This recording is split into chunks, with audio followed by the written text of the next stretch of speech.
All right, so we already talked about the symptoms of COVID 19, what to do, and when to worry about them. Now, I want to talk to you about the second most common question that people are asking me, which is testing for the coronavirus. So, I want to talk about what the goal of testing is traditionally. The goal of testing is to be able to identify the infections early and track the individuals who have that infection. They do that through early, early detection. Okay, we are way past that point. We simply have too many people out in the community that already have the coronavirus to be able to effectively stop it through testing alone. The second thing is to track those infections and be able to test all of the people and places that that person has been to or interacted with. The problem we have with that is we simply do not have enough tests right now. Currently we have about 25,000 tests that are being used on a daily basis. That's what our capacity is to test right now in the United States. The CDC estimates that in order to actually test the amount of people needed to stop the spread of the disease is 250,000. So we have a little ways to go before we're there. So, why is it that we are limiting testing right now for people that are experiencing moderate to severe symptoms? Well, the blunt truth is the testing currently is not for the individual. It's not for you to determine whether you have the coronavirus or not. It's so that healthcare workers, healthcare administration, and the government can actually track the disease and utilize and prepare resources in anticipation of acute care needs. If you're experiencing moderate to severe symptoms, the possibility of you needing something like an ICU bed, ventilator support, or advanced drug therapy is much greater than someone who is only experiencing the coughing and the fever.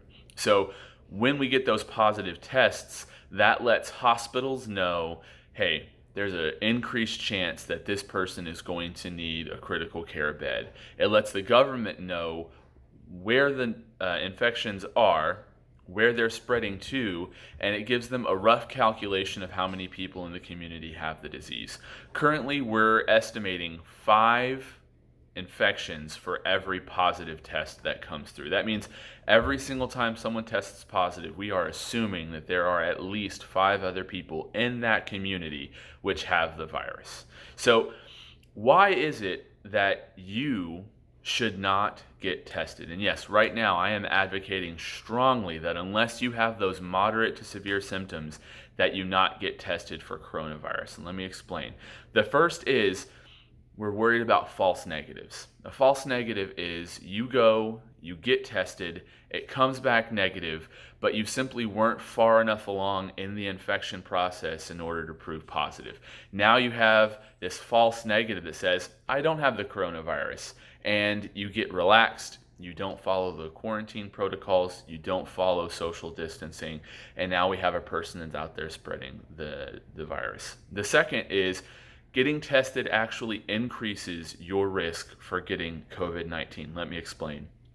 We have the drive-through testing centers. Most people are not going to be able to access those drive-through testing centers. Most people are currently getting tested in hospitals or dedicated testing sites.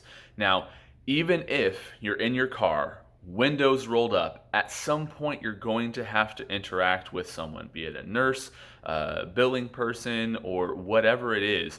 That person has had exposure to multiple people.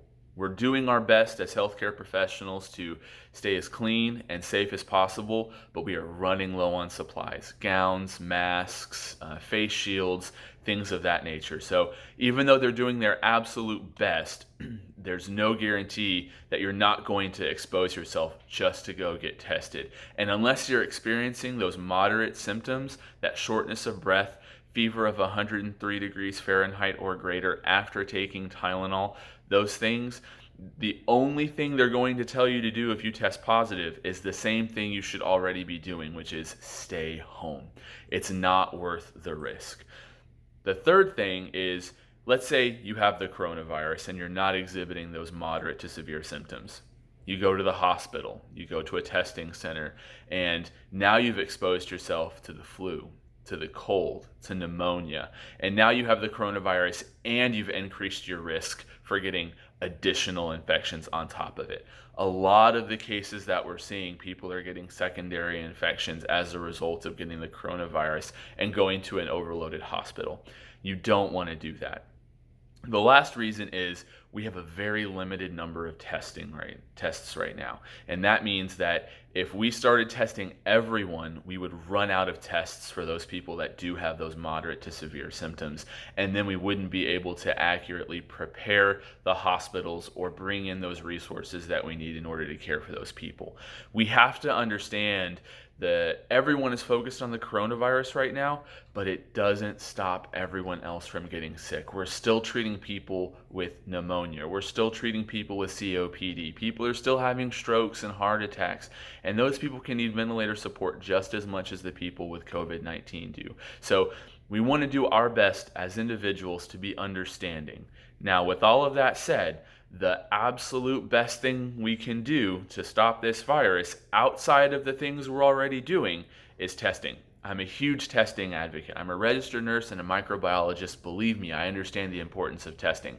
But until we get the capability to test everyone who needs it, it's kind of doing a disservice by testing individuals that don't have those symptoms. We're increasing their risk for exposure of the virus as well as other infections. We are using tests that could be used for other people, and we're also worried about those false negatives. I hope that helps you understand what's going on. As always, be patient, be kind. We're all in this together. Thank you.